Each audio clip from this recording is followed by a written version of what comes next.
Somewhere between Russia and Poland sits a country most people couldn't point to on a map. Belarus. The women here are considered some of the most striking in Europe. Prices feel like they belong to another decade. And in a capital of nearly 2 million people, you can walk alone at 3 a.m. without a single reason to look over your shoulder. The world stopped paying attention to Belarus a long time ago, and that's exactly what kept it this untouched. Chapter 1: The Women of Minsk: Beauty and a Hidden Imbalance. The first thing you notice is the women. They move through Minsk with a composure that feels almost cinematic, tall, unhurried, with that distinctly Slavic look where high cheekbones and light eyes seem made for the gray northern light. If you spend even a day here, you'll find this isn't just genetics at work. There's a deliberate daily ritual behind it: the careful coat, the right boots, the makeup applied as though a trip to the corner store still deserved the full effort. And in Belarus, it does. Self-presentation here isn't vanity. It's a quiet form of self-respect, a refusal to let circumstance dictate dignity. You'll see it in the way a woman boards a bus at 7 in the morning, heels clicking against the pavement, scarf knotted precisely at the neck. You'll see it in the older women too, the babushkas who still line up at the market with hair pinned and coats buttoned, as if the simple act of buying potatoes were a small public ceremony. In Western Europe, this kind of effort has largely faded. In Belarus, it hasn't. Not yet. There's something stubborn in it, almost defiant. But here's something that catches you off guard. Belarus has a demographic imbalance almost nobody outside the country talks about. Women significantly outnumber men, roughly 4.9 million women compared to around 4.2 to 4.3 million men, which works out to about 869 men for every 1,000 women. That puts it among the most lopsided gender ratios in Europe. If you walk through a Minsk park on a Sunday, you'll notice it without trying. Groups of women together, families where grandmothers have outlived husbands by decades, workplaces where women carry responsibilities men simply aren't there to share. You'll see the residue of that imbalance in places you don't expect. Village households run by widows and daughters, offices where women fill nearly every desk, a rhythm of daily life that has quietly reorganized itself around their presence rather than around any absence. It's not something anyone announces. It's just the texture of the country, visible the moment you start paying attention. The beauty is only the surface. What holds this society together runs deeper, an endurance and quiet strength the women here carry without ever asking to be noticed. They raise children alone, manage households, staff the hospitals and schools, and keep the everyday machinery of a country turning, while the men who should be beside them simply aren't there. Not just surviving, sustaining. And here's something worth noting. They do it without complaint, without spectacle, without the kind of performative resilience that demands applause from anyone. It's just Tuesday in Minsk. It's just life. Where are you watching from? How beautiful is the land where you live? But where that strength comes from is a story the cities don't tell. Chapter 2: Fire, Faith, and the Fern Flower. That strength comes from the land and from rituals older than any border drawn around it. If you find yourself in Belarus on a midsummer night in late June, you'll notice something strange happening. Crowds gathering along riverbanks, young women weaving wildflowers into wreaths, and bonfires being lit as the sun barely dips below the horizon. This is Kupala night, And it is not a reenactment staged for tourists. It's a living tradition that has survived every empire, every ideology, and every attempt to modernize it out of existence. The festival stretches back well over 1,000 years, rooted in the summer solstice and the ancient belief that on this one night, the natural world opens itself to the supernatural. Young women float their flower wreaths down the river with candles, and if a man catches your wreath, the story goes, he is the one you'll marry. And then there's the legend of the fern flower, a bloom that, according to folklore, appears only on Kupala night and grants whoever finds it the power to understand all the world's secrets. People still go looking for it. Not as a joke, not as a quaint folk custom performed for cameras. They go into the woods at midnight searching for something that may not exist, because the searching itself is the point. Not just a festival, a conversation with the past that nobody wants to end. But here's what makes Belarus genuinely rare. Kupala night isn't practiced in opposition to Christianity or alongside it as some reluctant compromise. It's woven directly into the fabric of both Orthodox and Catholic tradition, celebrated by the same people who attend church on Sunday morning. The pagan bonfires and the Christian prayers aren't in conflict. They never were.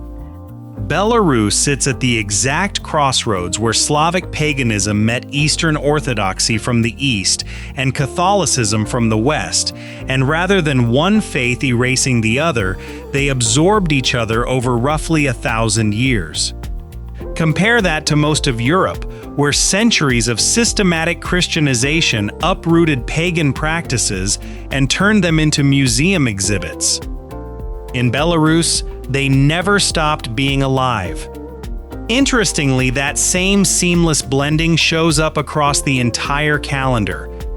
Maslenitsa, the week-long festival of pancakes and bonfires that sends off winter, carries the same pagan DNA, dressed in Christian liturgical robes, as the last celebration before Lent. Dachas, the autumn harvest festival, turns the end of the agricultural cycle into a nationwide tribute to the people who work the fields. And in Vitebsk, the International Slaviansky Bazaar Festival draws performers from across the Slavic world each July, turning a quiet northern city into a stage for music and cultural exchange that Belarus rarely gets credit for. Chapter 3. Minsk, the capital Europe forgot. Minsk is not like other European capitals, and that becomes clear the moment you set foot on Independence Avenue. If you walk its full length, and you should, because it's the spine of the city, what you'll find is something almost nowhere else on the continent. Stalinist-era architecture, near perfectly preserved, stretching for kilometers in an unbroken corridor of monumental facades, broad sidewalks, and disciplined symmetry. This isn't a few surviving buildings tucked away as a curiosity. It's the whole city. During the Second World War, around 4 out of every 5 buildings in Minsk were reduced to rubble, and what stands today was rebuilt almost from scratch in the years that followed. A rebuilding driven by a vision that demanded permanence, scale, and a kind of severe monumental beauty that you either find inspiring or imposing, depending on your mood. Not just a capital, a stage set for an empire that no longer exists. You'll notice the order before anything else. The streets are clean, not clean for a capital, but genuinely, startlingly clean, in a way that makes you aware of how much disorder you've quietly learned to tolerate in other cities. The parks are maintained. The public spaces function. And if you've spent time in places where chaos is simply part of the texture of daily life, Minsk can feel almost uncanny, as though someone has tidied the entire world just before you arrived and stepped away to let you walk through it. It's safe, too, remarkably so by any standard, not just European ones. The kind of safe where a woman can walk alone at midnight without giving it a second thought. That level of security in a capital city is rare anywhere in the world. And here's something worth noting. None of this comes at a premium. A ride on the metro costs roughly 25 cents, and the system is a minor marvel. Spotless, punctual, with stations that feel like underground palaces stripped of ornamentation. An apartment in the center rents for a sum that wouldn't secure a closet in Vienna or Amsterdam. If you've traveled through Western Europe lately and felt the slow squeeze of prices designed to exclude, Minsk lands like a different era entirely. Not just affordable, defiantly so.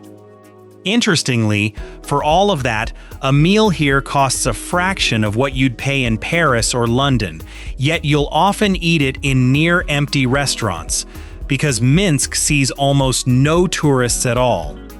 No hop-on, hop-off buses circle the monuments. No clusters of guidebooks clog the terraces. The hotels sit half-empty, even in summer.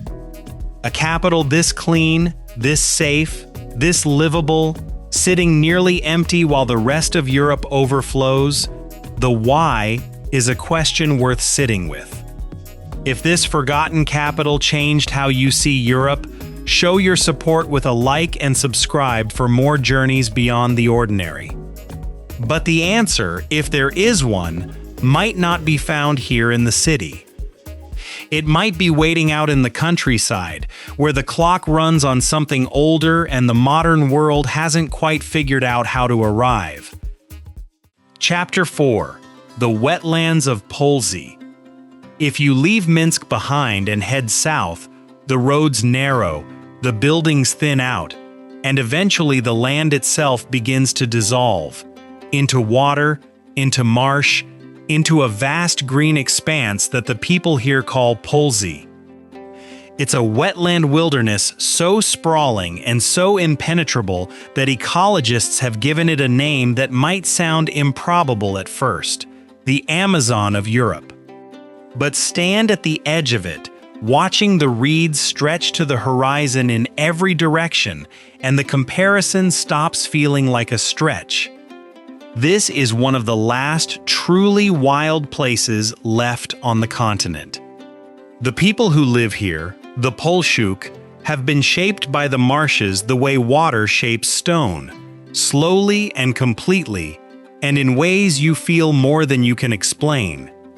They live by a communal rhythm that has barely shifted in centuries, bound together by shared labor and shared seasons, and the unspoken understanding that survival here depends on the group, not the individual.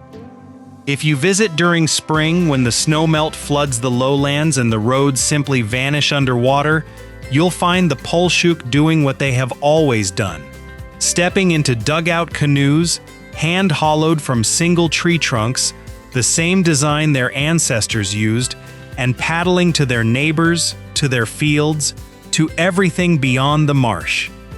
There is no rushing this. The water comes when it comes. And here's something worth noting. The cranberry harvest, which might sound from the outside like a charming seasonal tradition, is genuinely dangerous work.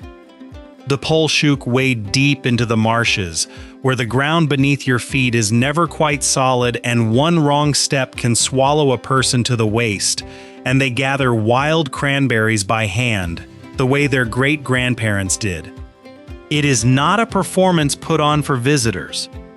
There are no visitors.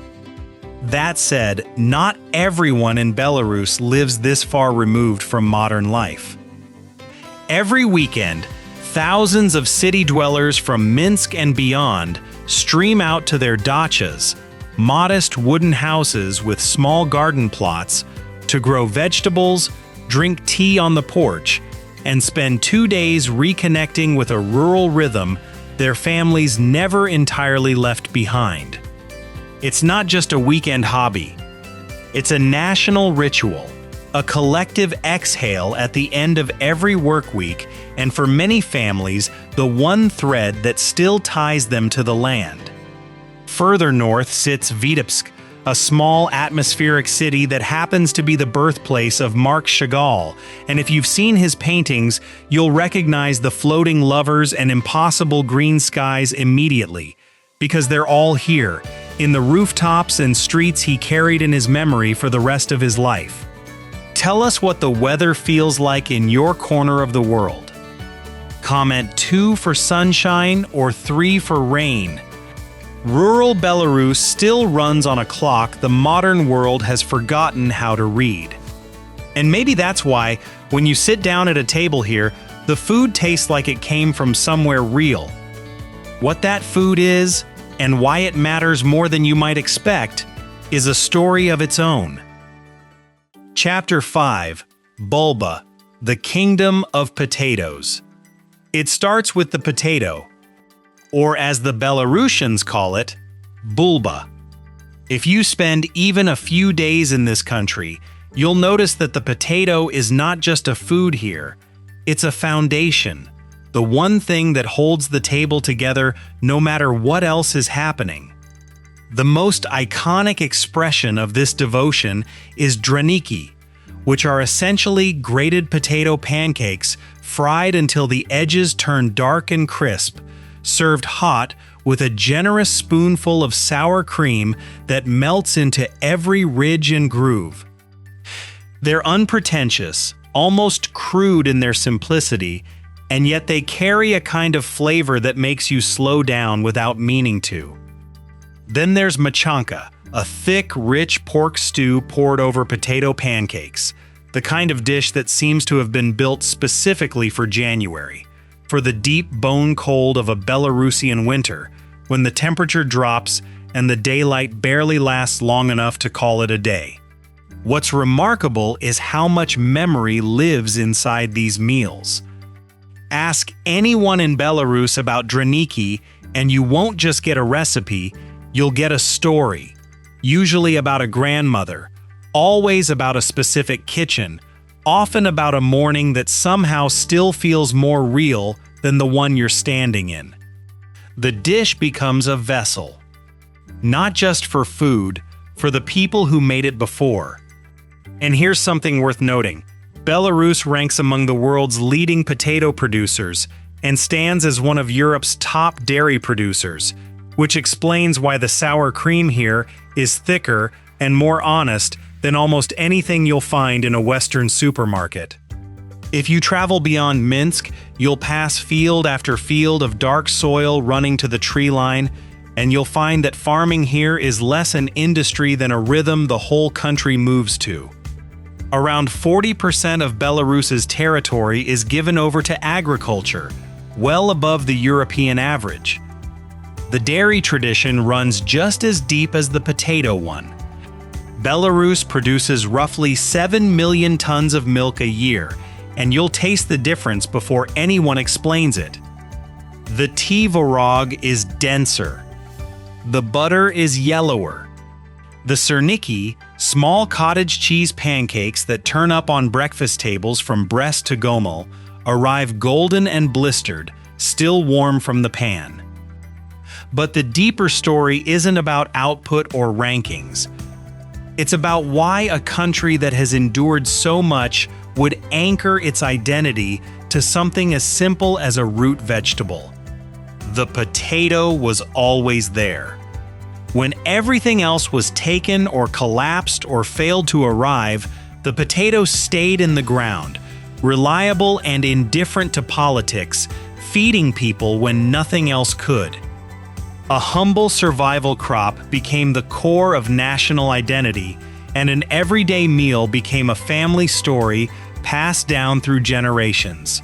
Not because anyone decided it should be, but because it was the one thing that never let them down.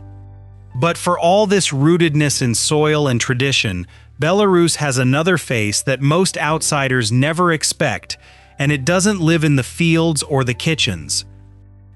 It lives in code. Chapter 6: Code, Trucks, and the Cost of Living.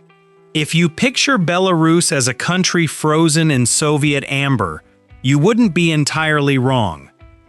But you'd be missing what might be the most surprising chapter in its modern story.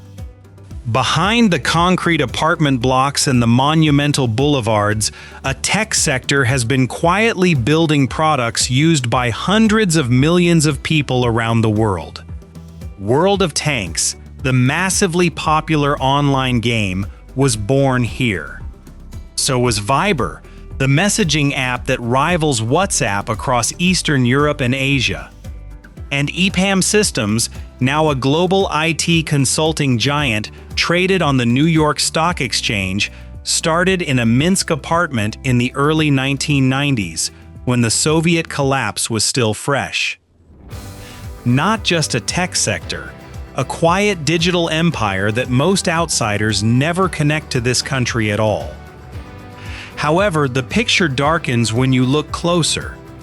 Since 2022, a steady brain drain has pulled many of Belarus's sharpest engineers and developers toward Poland, Lithuania, and points further west, leaving some of the firms that once defined the country's tech boom searching for the talent that built them. And here's something you'll find genuinely startling. For a nation whose programmers have shaped software used across the planet, domestic internet speeds remain surprisingly, almost stubbornly slow. You can write the future in code for half the world and still find yourself staring at a loading bar in your own apartment in Minsk. That contrast isn't just ironic. It captures something essential about Belarus, a country that reaches outward while standing still at home. You'll notice it in everyday life, too. Average wages hover around $600 to $700 a month, while rent in Minsk continues to climb, narrowing the distance between what people earn and what they can keep. A one-bedroom apartment in the city center can eat up nearly half that salary, and once you fold in groceries, utilities, and the small costs that accumulate like sediment, the math gets tight. For comparison, a developer in neighboring Poland earns roughly 2 to 3 times that figure, which explains a good deal of the brain drain. Young professionals who code for international clients earn considerably more, sometimes several times the national average, but they're also the ones most likely to pack up and leave. And the Belaz 710-5710, a colossal mining truck manufactured here and ranked among the largest on Earth, remains a source of industrial pride that runs every bit as deep as anything written in code. If you stand next to one, you'll understand why. It stands roughly 8 meters tall, carries a payload of around 450 tons, and burns through about 1,300 liters of fuel per shift. Built in the town of Grodno, about an hour's drive from Minsk, these machines are exported to mines and quarries across Russia, Kazakhstan, and Africa. They represent a different kind of Belarusian engineering: heavy, unglamorous, built to endure. But the real story of Belarus doesn't live in its server farms or its factories. If you head west, toward the old borderlands where empires collided and a nuclear wind once blew, you'll find a past far heavier than any present, and a scar that most people associate with a different country entirely. Chapter 7: Borderlands and the Shadow of Chernobyl. If you follow that road west, the first city you'll encounter is Grodno, a place where the architectural fingerprints of Lithuanian Grand Dukes, Polish kings, and Russian czars all overlap on the same cobblestone streets. A living record of every empire that ever swept through this borderland and left something behind. Further south, Brest tells a darker story.